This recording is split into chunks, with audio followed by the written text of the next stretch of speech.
Mi madre siempre favoreció a mi hermano, tú ya te arreglas sola, pero cuando su hijo favorito desapareció con su dinero, yo ya no estaba dispuesta a arreglar nada.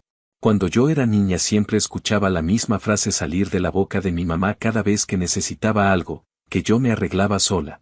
Según ella, yo era independiente, madura y fuerte, mientras mi hermano, 3 años mayor, era el que necesitaba ayuda, el que batallaba tantito más, el que había que cuidar. Crecí en esa dinámica donde yo tenía que sentirme agradecida porque mi presencia no era un problema, mientras él era tratado como si el mundo entero le debiera una disculpa por existir.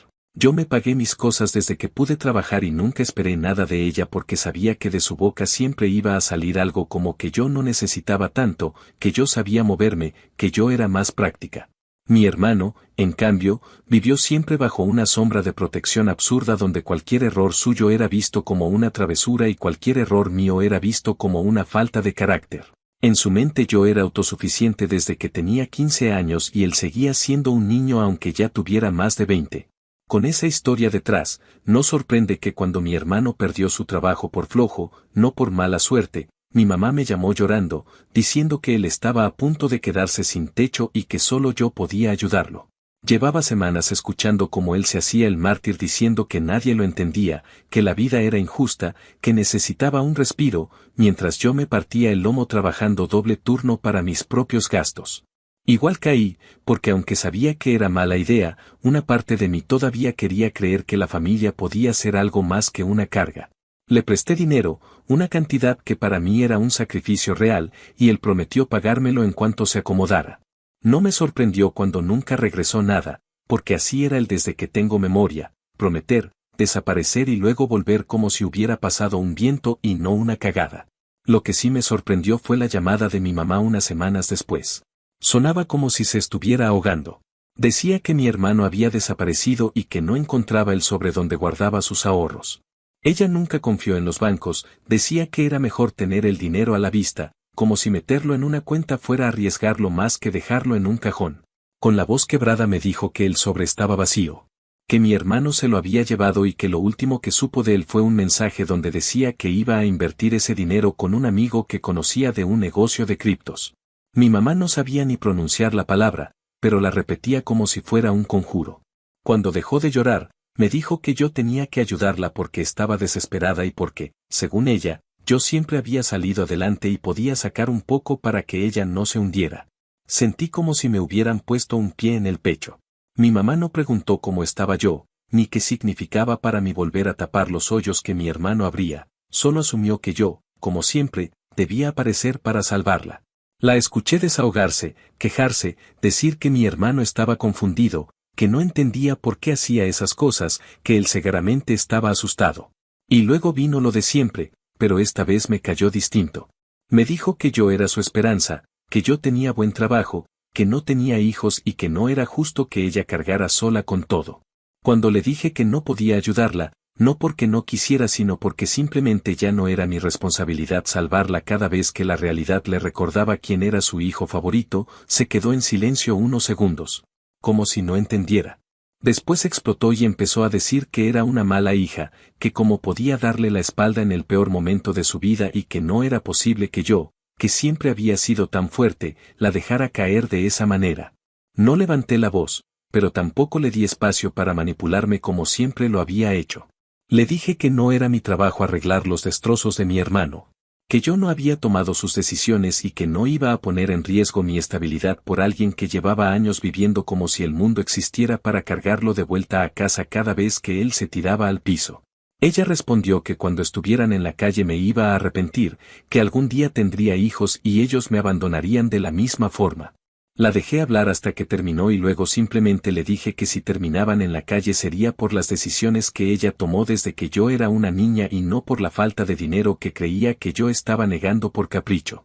Colgué antes de que soltara la siguiente ronda de culpas. Esa noche me quedé pensando en lo fácil que había sido para ella exigirme que dejara todo por un hijo que nunca dejó de ser un parásito emocional. Y también me di cuenta de que en el fondo no me estaba pidiendo ayuda, me estaba pidiendo que siguiera siendo esa niña silenciosa que nunca tenía derecho a quejarse. Por primera vez, no me tembló la voz al decir que no, y aunque sentí un nudo en la garganta después, no fue culpa. Fue como si por fin hubiera roto una especie de obediencia automática que llevaba años cargando. Desde ese día, no hice nada más. No busqué a mi hermano, no pregunté por el dinero perdido, no ofrecí un centavo. Y aunque parezca frío, me sentí extrañamente en paz observando cómo por primera vez en mucho tiempo las consecuencias caían donde debían caer. Actualización 1. Habían pasado unas 2 semanas desde la última llamada de mi mamá cuando recibí un mensaje de una tía que siempre estaba metida en todos los chismes familiares. No era particularmente cercana a mí, pero sí era muy cercana a mi mamá, y en su mente eso le daba permiso de intermediar cada vez que mi mamá se estrellaba contra una pared y necesitaba que alguien la defendiera. Me escribió diciendo que mi mamá estaba muy mal, que no estaba comiendo bien, que no dormía y que cómo era posible que yo, siendo su hija, la dejara enfrentar todo sola. No respondí porque estaba cansada de que cada conversación con mi familia girara alrededor de lo mismo. Yo era la mala por no querer seguir rescatando a un adulto que hacía tiempo había decidido que su vida era una serie de apuestas estúpidas. Apenas dejé ese mensaje en visto, mi teléfono empezó a sonar con una llamada de número desconocido. Contesté sin ganas y escuché la voz de mi mamá, alterada, hablando demasiado rápido, diciendo que por fin habían encontrado a mi hermano. No entendía bien al principio porque hablaba como si la persiguiera un reloj. Decía que una amiga de una prima le había dicho que había visto a mi hermano en otro estado, en un motel que ni siquiera sabía que existía, porque quedaba lejos de todo y parecía más bien un lugar donde uno iba a esconderse, no a descansar. Alguien había reconocido su nombre en el registro y llamó a mi tía, que llamó a mi mamá, y eso bastó para que mi mamá agarrara sus llaves, metiera un par de cosas en su bolsa y manejara hasta allá sin avisarle a nadie. Cuando llegó, lo encontró con lo que quedaba del dinero que le había robado, tirado en una mesa junto a latas de cerveza, boletos perdidos de apuestas y un humor tan miserable que lo único que podía hacer era culpar al mundo por haberse aprovechado de él. Según mi mamá, mi hermano se veía derrotado, como si no entendiera en qué momento la vida le había pegado tan duro. A mí me sonó más a que estaba avergonzado de que la estafa no le hubiera salido como esperaba. Mi mamá lo trajo de vuelta a su casa sin pensarlo, como si rescatarlo físicamente fuera suficiente para corregir todo lo que él había hecho. Después de contarme eso, me dijo que necesitaba que yo hablara con él, que yo siempre había tenido la cabeza más fría y quizá podría hacerlo entrar en razón. Quise decirle que él nunca había escuchado a nadie, mucho menos a mí, pero no tuve oportunidad porque ella empezó a llorar de esa manera que usaba desde que yo era adolescente, esa forma en la que se hacía chiquita y me hacía sentir que yo era responsable de sostenerla. Dijo que estaba agotada, que no podía sola, que yo no entendía lo duro que era ser madre, que era injusto que yo me negara a ayudar cuando claramente tenía un trabajo estable y una vida ordenada. Le recordé que mi vida era así porque yo me la había trabajado sola, sin su ayuda, y que no podía pedir que yo tirara todo mi esfuerzo por alguien que llevaba toda la vida recostándose en ella. Mi mamá entonces cambió de tono y empezó a decir que, si yo no ayudaba, ella no iba a poder recuperarse, y que quizás entonces sí terminarían sin casa y que ese sería el final de nuestra familia. Le dije que no podía ayudarla, que no era mi responsabilidad salvarla del adulto que ella misma había criado. La conversación terminó con ella acusándome de ser una hija sin corazón. Corté y me quedé un rato con el teléfono en la mano, sintiendo una mezcla extraña de tristeza, rabia y alivio. Tristeza porque ninguna persona quiere llegar al punto de desentenderse de su propia madre. Rabia porque era agotador ver que nada cambiaba, que las mismas palabras, los mismos patrones, las mismas manipulaciones seguían apareciendo como si fueran parte de un guión eterno. Alivio porque sabía que si cedía una vez más, iba a quedarme atrapada para siempre en ese papel de salvadora involuntaria que tanto daño me había hecho. Durante esos días, mi tía insistió varias veces. Me dejaba mensajes larguísimos donde hablaba de la importancia de la familia, de cómo la sangre era más fuerte que el orgullo, de cómo mi mamá necesitaba consuelo y no rechazo. En una de esas conversaciones, mi tía me dijo que mi mamá estaba diciendo que yo la había abandonado en su peor momento y que si ella terminaba perdiendo todo, la culpa sería mía. Lo dijo con tal seguridad que por un momento casi me lo creí, pero después respiré profundo y recordé que ese había sido siempre el mecanismo favorito de mi mamá, convertir sus decisiones en mi responsabilidad. Pasaron unos días y otra vez sonó mi teléfono. Era mi mamá. Esta vez su voz sonaba más cansada que desesperada. Me contó que mi hermano se levantaba tarde, que no ayudaba en nada, que se negaba a buscar trabajo y que decía que necesitaba tiempo para recuperarse del golpe emocional de haber sido estafado. Ella, por supuesto, le justificaba todo, como si cuidarlo en ese estado fuera un acto de amor ineludible. Y luego volvió a lo mismo, necesitaba dinero. Decía que las cuentas se estaban acumulando, que su carro estaba dando problemas, que la situación se escapaba de sus manos. Quise preguntarle si ahora sí entendía que su hijo no era un pobre ángel indefenso sino un adulto que jamás había aceptado el más mínimo límite, pero no tenía caso. En lugar de eso, le dije que yo no iba a vivir en un ciclo eterno de rescatar a gente que no aprendía nada de sus errores. La reacción fue inmediata. Dijo que yo hablaba como una extraña, que no sabía de dónde había sacado tanta frialdad, que parecía que me gustaba verla sufrir. Lo que más me molestó fue cuando insinuó que yo estaba siendo egoísta porque no tenía hijos y, por lo tanto, no entendía lo que era amar a alguien sin condiciones. Le contesté que sí entendía lo que era amar, pero que amar no significaba destruirse para sostener a otros. Me colgó después de insultarme por última vez, como si con eso se curara un poco. Un par de días después, mi tía volvió a escribirme. Esta vez su mensaje era distinto. Ya no estaba del lado de mi mamá de manera tan absoluta. Dijo que por fin había visto la situación completa, que había pasado por su casa y vio a mi hermano tirado en el sillón comiendo como si no tuviera una preocupación en el mundo, mientras mi mamá caminaba como un fantasma tratando de hacer cuentas imposibles. Mi tía me dijo que entendía por qué me había alejado y que quizá mi mamá necesitaba tocar fondo para darse cuenta de que su hijo no era una víctima sino un adulto irresponsable. Agradecí que al fin alguien lo viera. A pesar de todo, no sentí satisfacción. Sentí una especie de calma amarga.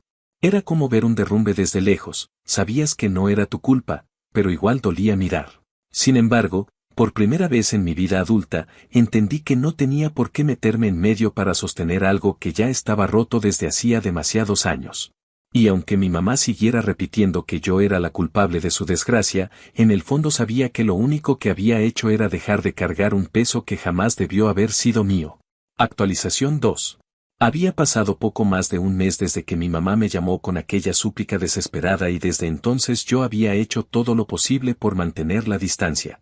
No porque estuviera disfrutando ver cómo se desarrollaba la situación, sino porque ya había entendido que cualquier participación mía solo serviría para que ella evadiera de nuevo las consecuencias de sus decisiones. Durante esas semanas me limité a continuar con mi vida, trabajar, descansar, ocuparme de mis cosas y no dejar que la culpa que mi familia me arrojaba de vez en cuando se me metiera en la piel.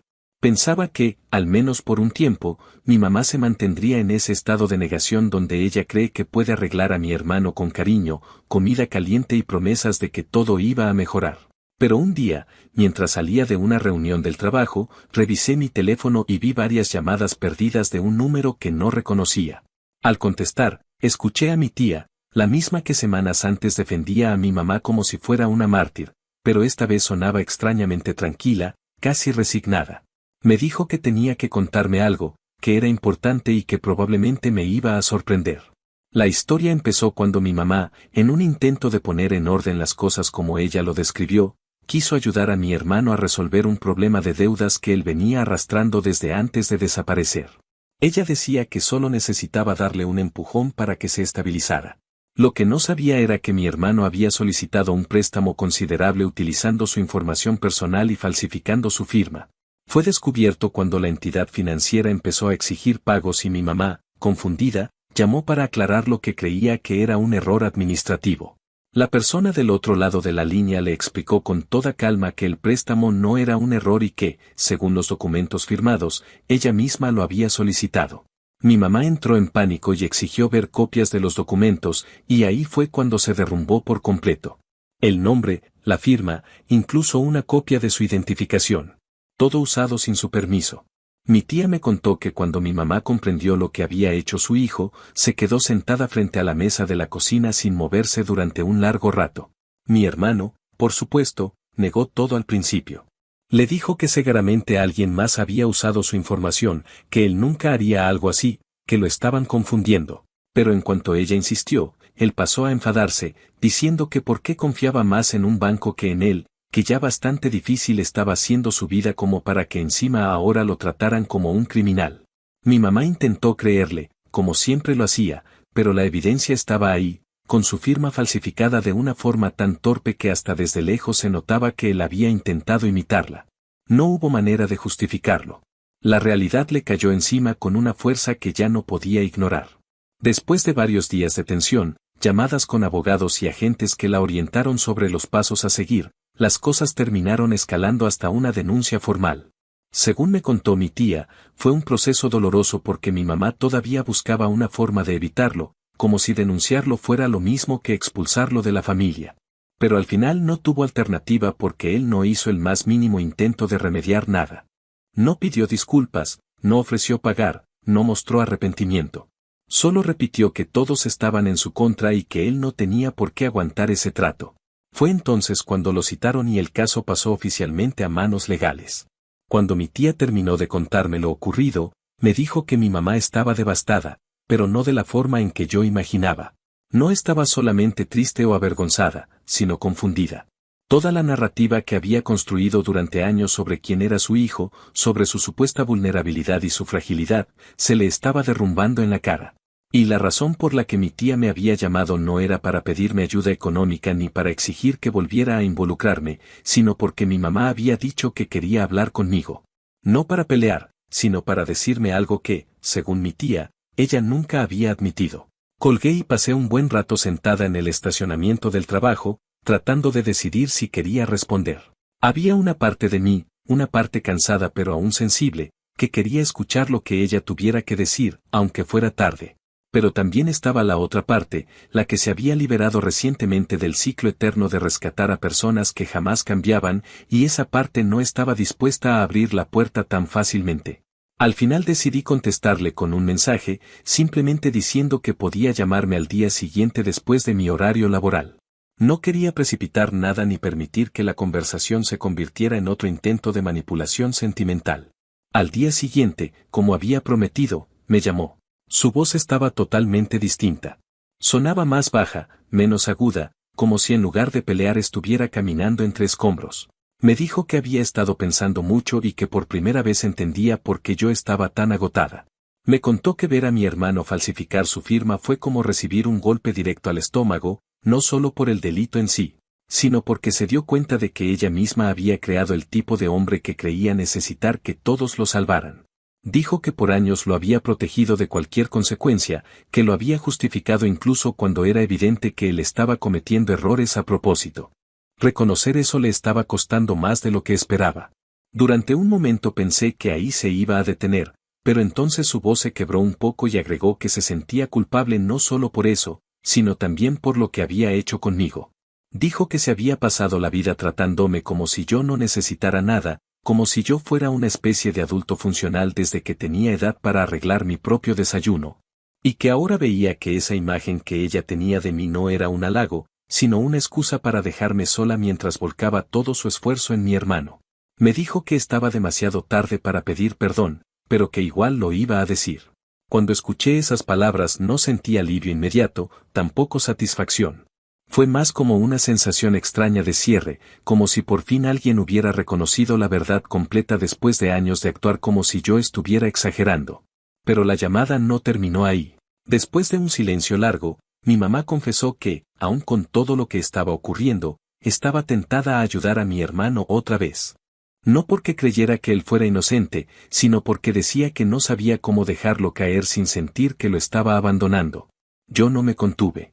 Le dije que no era abandono cuando la persona en cuestión era un adulto que había tomado todas sus decisiones con plena conciencia de quién afectaba. Le recordé que él sabía perfectamente que ella siempre aparecía para sacarlo del hoyo y que por eso seguía cavando. No se lo dije con crueldad, pero sí con claridad, porque era imposible seguir maquillando la realidad. Ella no dijo nada durante varios segundos y pensé que la llamada terminaría mal, como siempre ocurría. Pero después respiró profundo y simplemente dijo que necesitaba tiempo para procesarlo. Cuando colgamos, me quedé un rato escuchando el silencio de mi apartamento. No me sentía victoriosa, pero sí más ligera. No había resuelto nada para ella, no había prometido ayuda, no le había dado consuelo. Lo único que había hecho era quedarme firme y, curiosamente, eso pareció ser lo que más la impactó. Me pregunté si eso significaba que pronto dejaría de intentar rescatar a mi hermano, pero conocía demasiado bien su manera de ver el mundo como para creer que iba a cambiar de la noche a la mañana. Aún así, por primera vez en mi vida adulta, sentí que al menos había una pequeña grieta en esa defensa que ella había construido alrededor de él, una grieta por donde empezaba a entrar la verdad. Esa noche pensé en llamar a mi tía para preguntarle cómo seguían las cosas, pero decidí no hacerlo. No quería volver a involucrarme desde el papel de mediadora involuntaria. Ya había cumplido con escuchar lo que mi mamá tenía que decir. Lo demás no me correspondía. Y aunque todavía había una parte de mí que lamentaba cómo habían llegado las cosas a este punto, también había otra que sabía que este distanciamiento, por doloroso que fuera, era lo único que había impedido que yo terminara viviendo la misma vida que ellos. Y eso, aunque mi familia nunca lo entendiera, era algo que yo no estaba dispuesta a sacrificar por nadie. Actualización final. Había transcurrido un poco más de 3 meses desde aquella llamada en la que mi mamá, por primera vez en mi vida, reconoció abiertamente que había cometido errores no solo con mi hermano, sino también conmigo. Después de ese momento, hubo un silencio prolongado entre nosotras que no fue hostil, pero sí revelador. Ella parecía necesitar distancia para procesar lo que estaba enfrentando, no únicamente en términos legales, sino también emocionales. Mi hermano, como era de esperarse, no soportó la presión de que el mundo dejara de tratarlo como un niño desvalido y tomó la decisión más predecible, desaparecer otra vez. Dejó la casa de mi mamá sin aviso, sin una nota elaborada, sin un gesto de responsabilidad. Lo único que dejó fue un pedazo de papel garabateado en el que decía que necesitaba tiempo para pensar, como si su ausencia fuera una especie de retiro espiritual y no la repetición del mismo patrón en el que llevaba años viviendo. Mi mamá quedó sola con el peso no solo de la traición más evidente, sino también del deterioro económico que llevaba ignorando por tanto tiempo. Sus cuentas estaban atrasadas, su renta al borde del desalojo y su carro, que siempre posponía arreglar porque prefería confiar en que mi hermano siempre tenía una oportunidad a la vuelta de la esquina, terminó fallando por completo. Durante esos días, supe por mi tía que mi mamá había empezado a visitar oficinas de asistencia comunitaria, intentando averiguar si podía solicitar algún tipo de ayuda temporal. Era algo que ella nunca habría considerado antes, porque según su lógica siempre había sido autosuficiente y porque asumir que necesitaba apoyo externo era, para ella, admitir que había fracasado como madre. El hecho de que ahora se viera obligada a enfrentar ese miedo sin que yo la acompañara, sin que yo la sostuviera, sin que yo le solucionara las cosas, hizo que el conflicto entre su orgullo y su realidad se volviera imposible de ignorar. Un día, mi tía volvió a llamarme, pero esta vez su tono era distinto.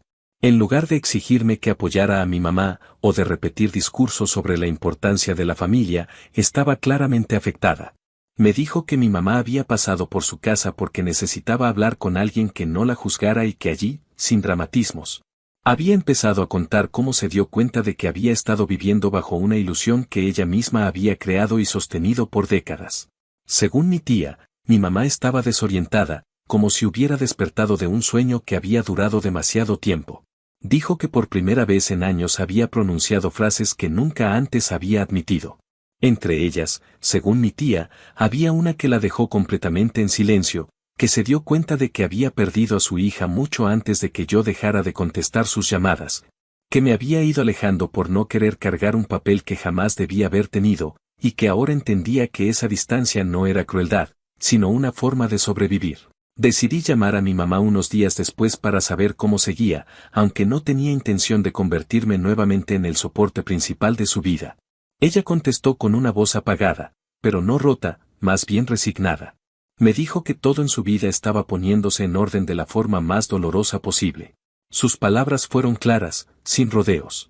Me contó que la notificación de desalojo ya estaba en proceso y que tenía un plazo determinado para salir del apartamento en el que había vivido por más de una década. No me pidió dinero ni me insinuó que yo debía ayudarla.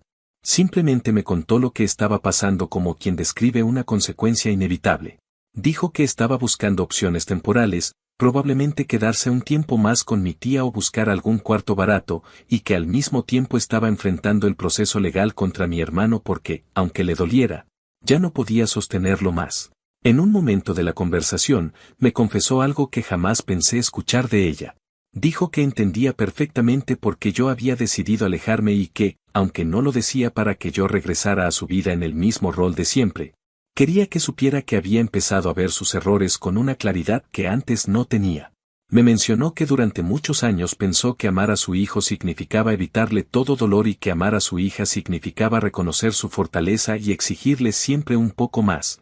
Sin darse cuenta de que esa supuesta fortaleza no era un superpoder, sino una máscara que yo había tenido que ponerme porque no tenía otra opción. Me explicó que se había pasado tanto tiempo tratando de compensar las carencias de mi hermano que no se dio cuenta de que me estaba dejando a mí atrás, no porque me quisiera menos, sino porque creyó que yo podía cargarlo todo sola. Y agregó, con una sinceridad que me incomodó y al mismo tiempo me alivió, que ahora veía que esa era la peor forma de maternidad disfrazada de amor. Después de hablar en ese tono tan extraño para ambas, hubo un silencio que no se sintió hostil. Era más bien un espacio donde cada una estaba procesando lo que había dicho la otra. Mi mamá entonces me contó que mi hermano la había llamado desde un número desconocido apenas unos días antes, pero que no lo atendió. Dijo que por primera vez en su vida no sintió el impulso de correr detrás de él, ni de rescatarlo, ni de justificarlo. Confesó que estaba cansada de ser la única persona que lo sostenía y que ahora entendía que ninguna ayuda iba a cambiarlo mientras él tuviera la certeza de que ella siempre lo estaba esperando. No sonaba vengativa ni dura, solo exhausta. Había una especie de claridad en su voz que yo nunca le había escuchado, como si una parte de ella, la que llevaba tantos años conteniéndolo, finalmente se hubiera quebrado de manera irreversible. La parte más extraña de esa conversación fue cuando me habló directamente sobre nuestra relación. Dijo que no sabía si algún día podríamos recuperar algo parecido a lo que podríamos haber tenido si las cosas hubieran sido distintas desde el inicio, pero que quería aprender a no exigirme que yo fuera la sustituta emocional de alguien que nunca tomó responsabilidad por nada. Me dijo que no esperaba que yo regresara a su vida de inmediato, ni que olvidara todo lo que había pasado. Solo quería que yo supiera que estaba tratando, aunque fuera tarde. No prometió cambiar porque entendía que prometer no servía de nada. Lo único que dijo fue que ya no quería vivir mintiéndose a sí misma sobre la persona en la que se había convertido intentando rescatar a un hijo que no quería ser rescatado. Después de colgar, me quedé mirando la pantalla del teléfono durante varios minutos, sin saber bien qué sentir. Había una parte de mí que estaba aliviada porque por fin mi mamá estaba reconociendo la verdad sin minimizarla, sin culparme, sin ponerme en la posición de villana. Pero también había otra parte, una más profunda, que estaba triste, no por lo que estaba pasando ahora, sino por todo lo que pudo haber sido distinto y no lo fue. Pensé en todas las veces que yo había intentado hablar con ella cuando era más joven, en todas las ocasiones en las que intenté explicarle cómo me sentía. En todos esos momentos donde ella me respondía con frases que invalidaban mis emociones porque estaban más preocupadas por proteger a mi hermano que por escucharme. Y pensé también en la ironía amarga de que el único motivo por el que mi mamá estaba cambiando era porque al final su hijo la había empujado más allá de un límite que ya no podía sostener. Con el paso de los días, entendí que la verdadera venganza no había sido dejar de ayudarla, ni cortarle el acceso a mis recursos, ni negarme a rescatarla cuando todo empezó a derrumbarse. La verdadera venganza, si es que esa palabra aplica, fue obligarla a enfrentarse a la realidad sin que yo interviniera para suavizar el golpe. Fue dejar que el peso de sus propias decisiones la alcanzara, no por crueldad, sino porque yo ya no podía ni quería cargarlo. Y aunque mi mamá ahora estaba enfrentando consecuencias duras, y aunque mi hermano seguía huyendo como siempre lo había hecho, por primera vez sentí que mi vida ya no estaba atada a ese caos. Y esa paz, tan extraña como merecida, fue lo único que realmente me permitió cerrar este capítulo sin sentir que estaba perdiendo algo, porque la verdad era que lo había perdido hacía mucho tiempo.